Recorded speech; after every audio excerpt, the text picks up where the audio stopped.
You're listening to CFRC 101.9 FM, broadcasting from Kingston, Ontario since 1922. Find and follow us on Instagram at CFRC Music. Coming up on this special Club Takeover of our airwaves, we're talking to Queen's Swing Dance Club President Laura Bernier, as well as DJ Coordinator and Music Manager Tony Huurne. Queen's Swing Dance Club is a vibrant social dance community that aims to educate and foster community around swing dancing. In continuous operation since 1999, QSDC offers affordable beginner swing dance lessons followed by social dancing every Monday evening, as well as offering regular specialty lessons, workshop intensives, and live music dance events. Meet in the Middle, the club's annual swing dance centered weekend, promotes and celebrates a coming together of dancers, instructors, and musicians from around the Lake Ontario and St. Lawrence region. Returning after a 5-year pause, this event will be packed with dance workshops, live music socials, and late night dance parties. Mark your calendars for the weekend of March 27th to 29th. You're listening to CFRC 101.9 FM, and today in studio I have a couple of special guests from the Queen's Swing Dance Club. Would you like to introduce yourselves for the listeners and tell us what your role is with the club? Hi, I'm Laura Bernier, and I am QSDC's club president. Hi, and I'm Tony Huurne, and I am the DJ coordinator and music manager. And you're here today to talk about a special event, but you're also here just to talk about Queen's Swing Dance Club. I couldn't help but notice that the name has changed from its original Queen's Swing Club. For several reasons. Yes. We've heard all the jokes. Yes, I can imagine. But Queen's Swing Dance Club has been around for quite some time, since 1999. Officially, okay. Sort of the big craze, I think, around that time, late 90s, early 2000s. I remember everybody was up in swing dancing. Yeah, so I believe the club's unofficial start would have been sometime in 1998. After a certain pants commercial swept the nation. It garnered enough interest that they decided to become a ratified club. So the AMS ratified the Queen's Swing Club at that time on May 1st, 1999. And for folks who maybe not have been around for the original craze and aren't familiar, can you talk about what swing dance is? Well, swing dance is sort of an umbrella term that we use to describe a variety of dances, such as like the Charleston, the Black Bottom, Lindy Hop, which is what we do, and Balboa. And typically, it's sort of danced to big band jazz from the 30s and 40s. Okay, and speaking of, we've got quite a great playlist here today. We'll talk a little bit about it as we go through, but we did start off with a song. Did you want to reference what that was for us? Yeah, we started with Never No Lament, which you might know as Don't Get Around Much Anymore, and I think it only has that name when it has lyrics.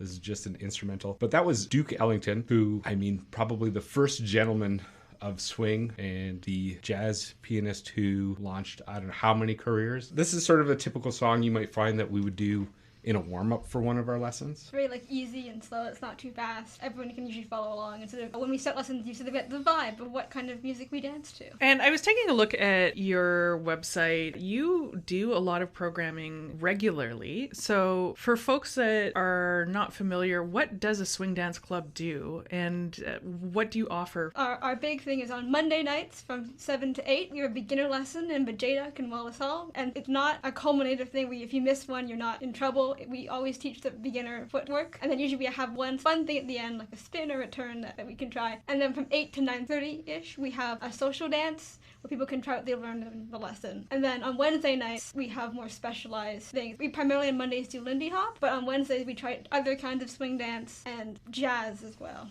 And that's in the 7 room from 7 to 8:30-ish. Yeah, the Wednesdays we call them specialty lessons. Sometimes we hone in on a specific topic or a different dance style, as Laura mentioned. Just something that is not so much in the drop-in beginner format of our regular Monday night. But I guess on top of the actual dancing, we're big proponents of supporting the black art that is swing dancing and jazz music, which is a big part of our club's mission. Can you talk a little bit about what interested the two of you in particular to get involved and to get into the roles that you currently are with the club? I'm going to start here first only because I'm about 20 years Laura's senior.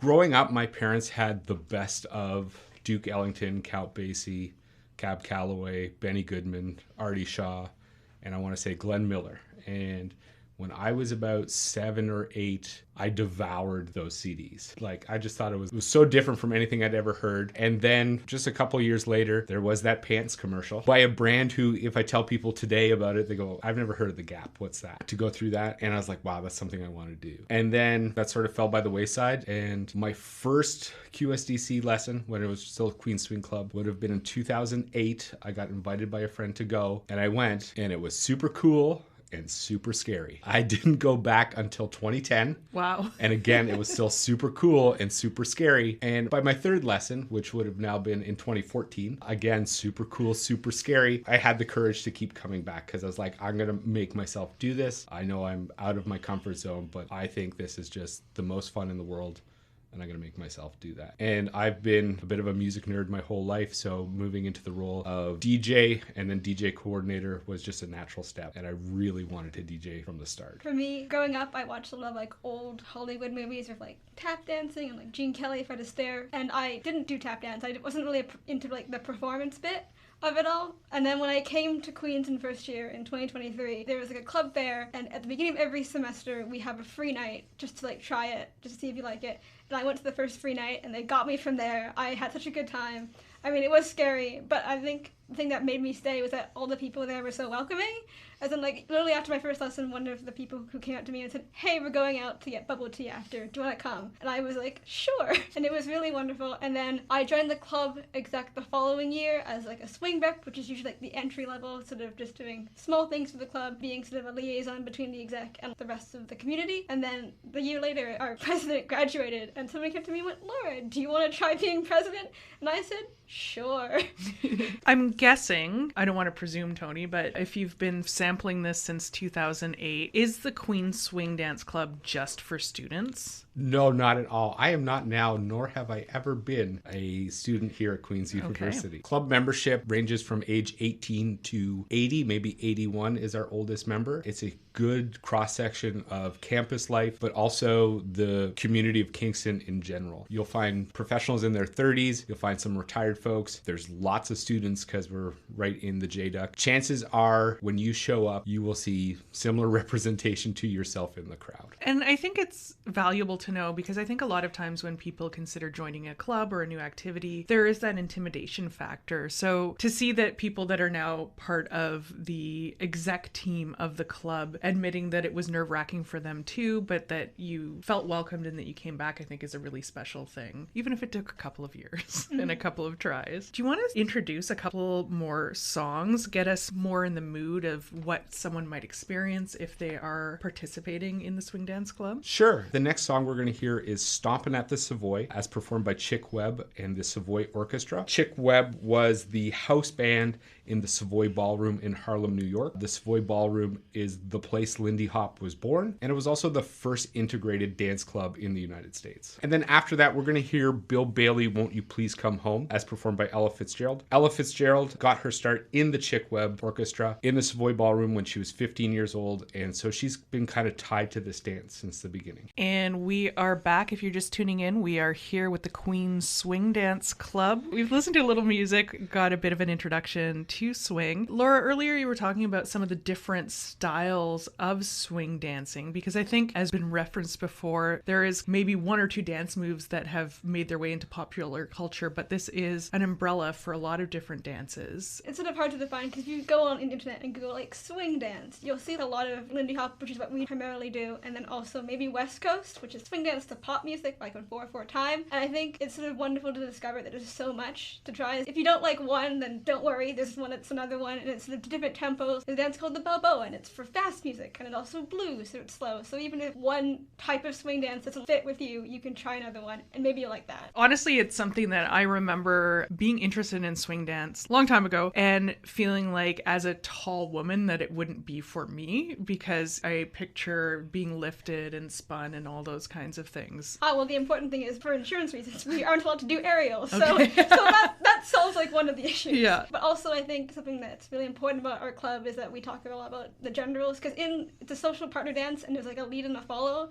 which, you know, in a lot of dances has a lot of like gender connotations, but we really like to emphasize it's not important, no matter your sexuality, your gender identity, you can do both roles. Tony and I do both roles, so I think it's important that even if you're nervous about dancing with someone else, you can sort of decide on that. And there's a lot of historical context in jazz dance to say that these partnered roles weren't inherently decided by your gender. There's lots of anecdotal evidence from dance elders and some footage, although at that time, not a lot of people were filming black dancers in their spaces. I see some notes here about Frankie Manning, the Shim Shan, and the Lindy Chorus. Love Frankie Manning. Yeah, Frankie Manning is considered the world ambassador for Lindy Hop. He was what we call a second generation dancer, so he wasn't in the cohort who invented the dance, but he was quickly behind that. At age 15, he started dancing, and he, along with many people in the Savoy Ballroom at that age, all teenagers, really took to the dance and took off with it. There's a very good book that he wrote. Oh yes, if you want to learn more. The Shim Sham started out as a tap routine, and it was something that if you were part of a black talent agency, everyone was expected to know it. It's one of those things that eventually got adapted for soft shoe, meaning no tap, and then eventually just for jazz dancers or for swing dancers. Frankie Manning was a big proponent of sharing this dance routine, and he always sort of felt over the years that he loved that dancers took to this,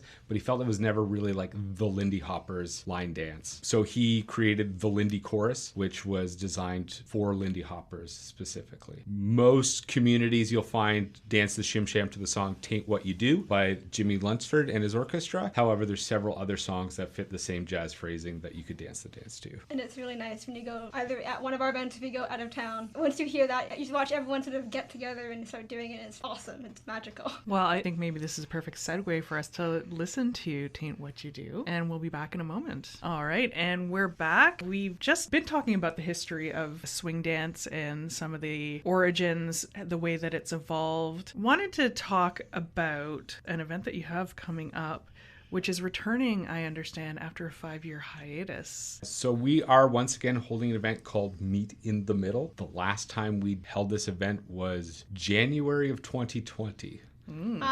Just got it in there, right? Yeah, really, we did. Yeah, no, it's really exciting. It's a big event. The meet in the middle part comes from the fact that we're sort of in the middle of a bunch of dance scenes. So we're in the middle between Toronto, Ottawa, Montreal, and Rochester to some degree. So it's a great thing to get all of them together rather than we all go to Montreal. And maybe a bit further for people from Toronto or Rochester. It's like a perfect middle ground to meet all sorts of amazing people. And are these dancers that you've had opportunities in other situations to dance with, or will this be the first time that you're gathering since the 2020 event? There's been lots of events that have been held since 2020, or rather 2023, when larger events started coming back. And some of us have traveled to Toronto for dancing, Rochester, New York, Ottawa, Montreal, and beyond. So we definitely expect to see some faces from those scenes here who we know. Some are personal friends, and others are soon to be friends. You've got quite a lineup. So this is a multi-day event, and it looks like, speaking of people from different locations, some of the instructors, some of the dancers, and some of the musicians. Do you want to get into some of the details of what's going on? So throughout the weekend, we're going to have a variety of workshops. So the teachers from out of town. Teachers are all from the GTA area. But for musicians, we have lots of different ones. We're very excited to have Matteo Donaldson Orchestra. He plays mainly in Montreal, but he is a Kingstonian, so we're very happy to have him come back. And we also have some people from Rochester. We have DJ Art. Very exciting. We've had him play a couple of times. Very happy to have him back. Yes, our Friday night band, the Savoy Band, is from Mississauga. In fact, the piano player and vocalist are also two of the dance instructors we're going to have on Saturday. It was one of those things of seeing an opportunity of they're going to be here anyways, so let's get them to do both things, and they're both very excited to be doing that. So what is the Meet in the Middle? Obviously dance. So we have Friday night, we start with a opening dance with a band, the Savoy Band, and then after that we are going to be doing blues dancing with DJ Gabrielle Kern, who's a Queens alum who now lives in Montreal. And then Saturday we are going to be doing a day of workshops, and then followed by more dancing in the evening to the Taylor Donaldson Orchestra, more late night blues dancing, and then we're really excited for Sunday. We have Raoul Wilk coming from Toronto. He is a award-winning house dancer, which is also a black art form, but he's also a bit of a crossover dancer. So he also does a lot of jazz dancing. So he's going to do an intro to house class as well as some solo jazz dancing classes. So we're really capturing a lot of different things with this event. Something for everyone.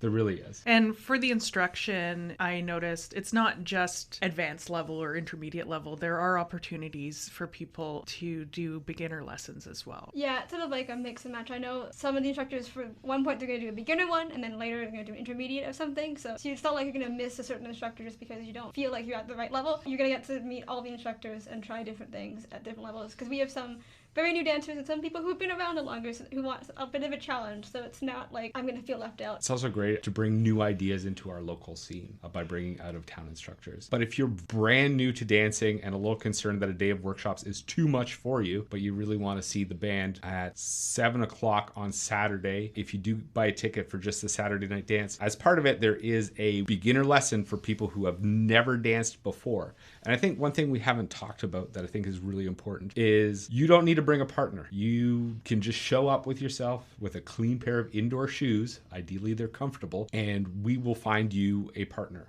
And then we will find you another partner and another partner and another partner. So part of the social aspect is that we rotate partners during the lesson. So you learn a few steps with one person, and then you rotate, and then you'll practice that with a new person. And then here's another partner to dance with, and you learn a little bit more as you go. This can be intimidating. And again, talking about how it'd be a little scary, but it's a big part of our community building, as well as just improving your dance quicker by dancing with more people. We also provide name tags. You don't have to go through the awkward thing either if you've met them and you don't know their names, or if you're meeting someone, you don't have to have that awkward sort of, oh no. Or if you're meeting tons of people and Exactly. trying to remember names. Name tag. And again, I'm assuming similar to your year-round club activities, there's no age limit on this. 18 plus? It's 18 plus. If you are under the age of 18, we will need a written letter from your parents. Okay. I started when I was 17, and I have a note from my mom being like, I can join swing dance. I'm very curious about blues dance, because I can envision jazz dance, I think, has made its way into popular culture a little bit more. What is blues dance? Well, one, blues dancing is done to blues music as opposed to jazz music. There is a bit of crossover. I mean, both styles lend into each other and borrow from each other. But there's not just one kind of blues dancing, just like when we say jazz dancing or swing dancing.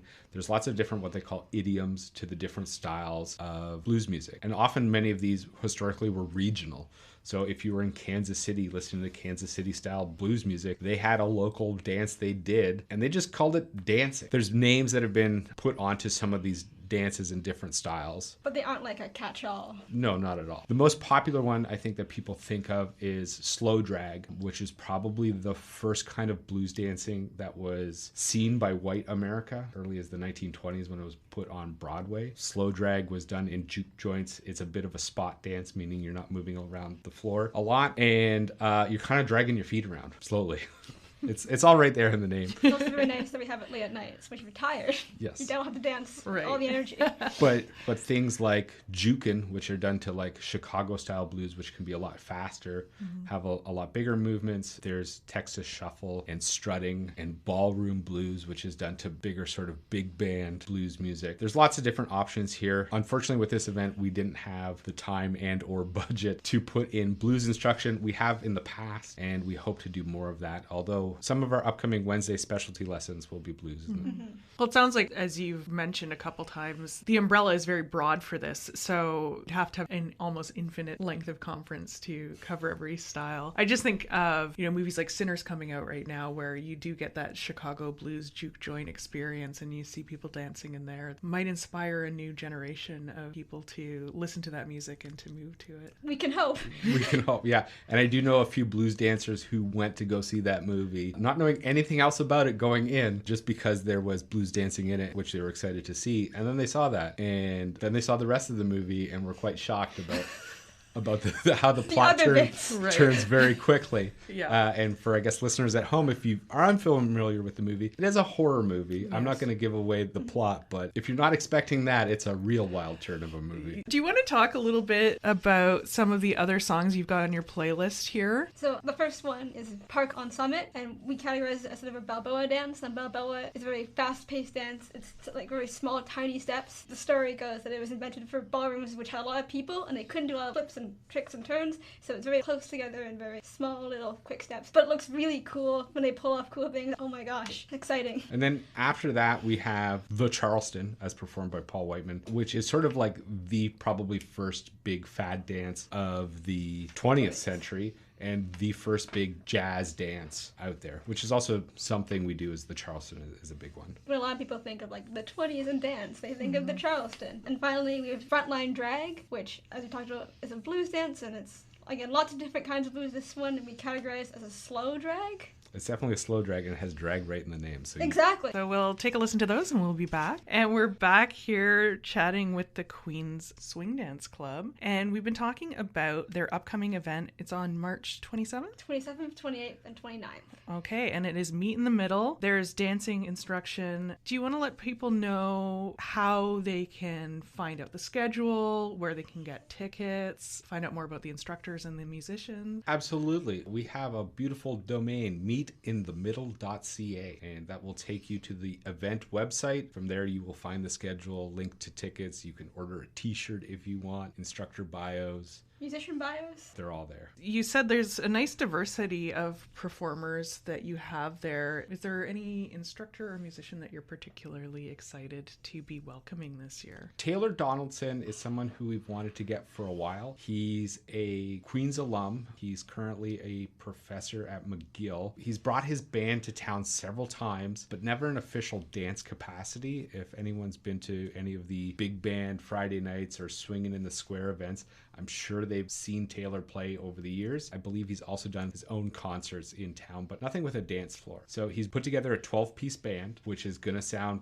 great in Wallace Hall. And he is picked charts specifically for dancers. So some of them are going to be fast, some of them are going to be slow, but they have dancers on their mind whenever they're playing. Sometimes you go to see a band and they're playing for a wide audience, and if there's some danceable songs, that's great. But when the band plays just for dancers, It's wonderful. You need that certain rhythm. So Wallace Hall, where else are events taking place? St. George's Great Hall is where it's going to be held on the Friday night for the swing dance portion, where the blues will be held in Polson Room, which is right next to Wallace Hall in Majeda. And then Saturday, Sunday, there's going to be classes held both in Wallace Hall and the Polson Room, depending on which class you choose to take. And then the socials for Saturday night is going to be held in Wallace Hall in Majeda. And if someone can't attend the whole conference, but they want to come for some of it or get one or two instructions, is that possible? How are tickets structured? we have options and different pricings for tickets. So you can buy a full weekend pass, which gets you everything. Whether you're a current club member, a student, or just general member, there's different pricing. You can buy a Saturday only pass, which gets you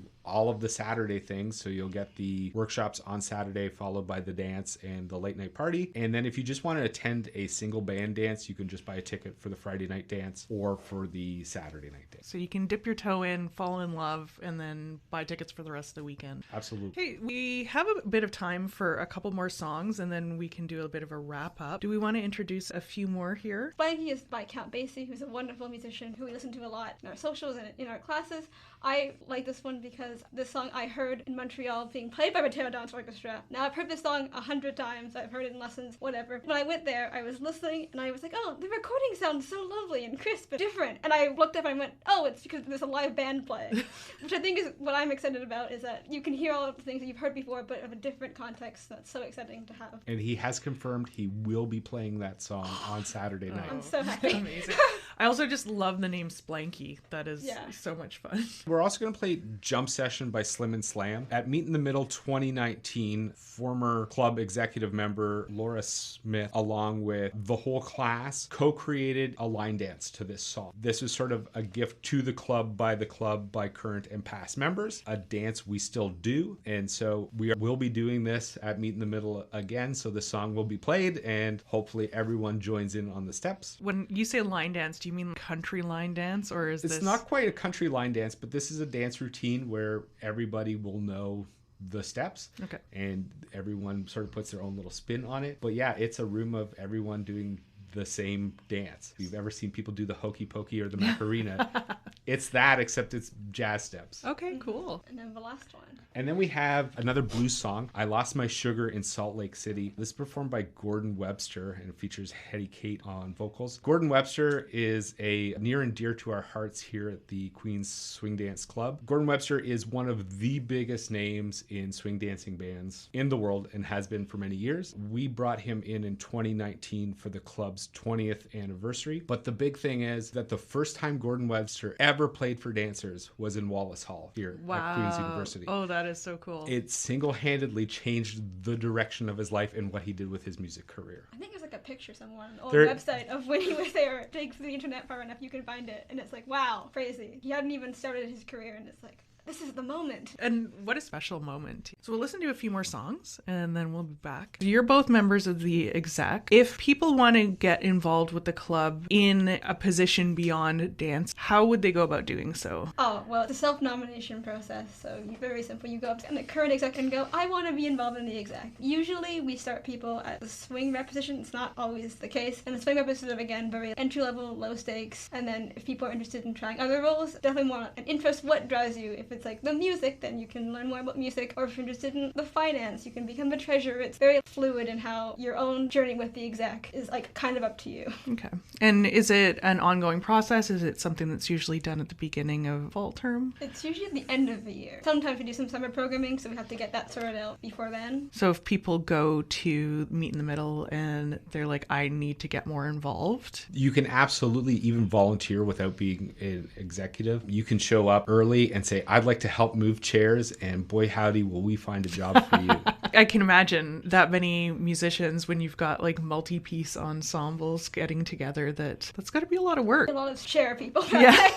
How big is the exec? So there are 11 people on the exec. And is there club membership at large as well? Yes, absolutely. First of all, you don't have to be a member to attend most of our events. You can buy just a drop-in, or for a really good steal of a deal, you can become a member at large, and then you literally a card-carrying member, which gives you free entry to all of our Monday night programming, discounts on the Wednesday specialty lessons, and then a discount for events like Meet in the Middle or other sort of workshops we hold. Okay, so meetinthemiddle.ca. Meetinthemiddle.ca. And if people are interested in your other programming, how do they find you? qswingdance.club. We are on Facebook and Instagram. And there's a separate Instagram for Meet in the Middle. Do you have any final thoughts? I think we have a send-off song, but anything before we get to that? Final thoughts, get out of your comfort zone. Go dancing. You don't have to join our club. You don't have to join a club, but don't be afraid to get out there, move your body, ask somebody else if you can touch their body, and then you both dance together. Consent is huge in our community. We understand that we get up close and personal with each other, so clear verbal consent is very important in our community.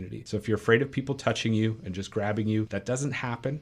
If it does happen, you come find somebody and we'll have a little talk. But get out of your comfort zone. It took me many years and 3 tries for it to stick, but I'm glad I kept at it. I believe in you. Yeah, it's lovely. I think I'm very lucky that I found that community in first year. It's made my experience at Queen's so much better. I mean, it's on Monday nights, and sometimes I'd have a really hard Monday, and I'd be like, you know what, it's fine. I'll have swing dance in the evening, and life will be better. I can imagine, because you're not only getting the social thing, you're getting out of your house and you're moving, and those are all really good things for your mental health. Also, I'm getting to meet so many different kinds of people. There's a lot of grad students, and I'm an undergrad, so it's really nice to talk to grad students about their experience before I make the plunge. Sounds exciting. It sounds like it's going to be a super fun event. Congratulations on getting it going after a bit of a hiatus. Yeah, folks, if you feel like moving, I think we're all kind of coming out of hibernation a little bit. This sounds like a great way to throw yourself back in there. Do we want to end with one more song? We're going to end with Flying Home, performed by Lionel Hampton. This is a floor filler. If you don't know what comes after bup, bup, bup, bup, bup, bup, bup, you will now. All right. Well, if you're listening right now and you've got some space to move around, turn up your radio and enjoy. And thank you both again. It's been a pleasure having you here on the program. Good luck. Not that I think you'll need it. It looks like it's coming together beautifully. Thank you for having us. Yeah, thanks. Sign up now to take over CFRC's airwaves yourself. CFRC 101.9 FM invites all Queen's University student groups and Kingston community organizations to take over our airwaves. Join us on air for an hour to talk about your student group or community organization, and also present your own playlist of fun music chosen by your team. This is a great opportunity to talk about what your group does, how others can get involved, or provide support, any big events your group has coming up, and how to keep up with the latest news about your group. Apply by visiting cfrc.ca/contact and selecting Apply for a Club Community Takeover. This project is made possible through the generous support of the Community Radio Fund of Canada's Radiometres program.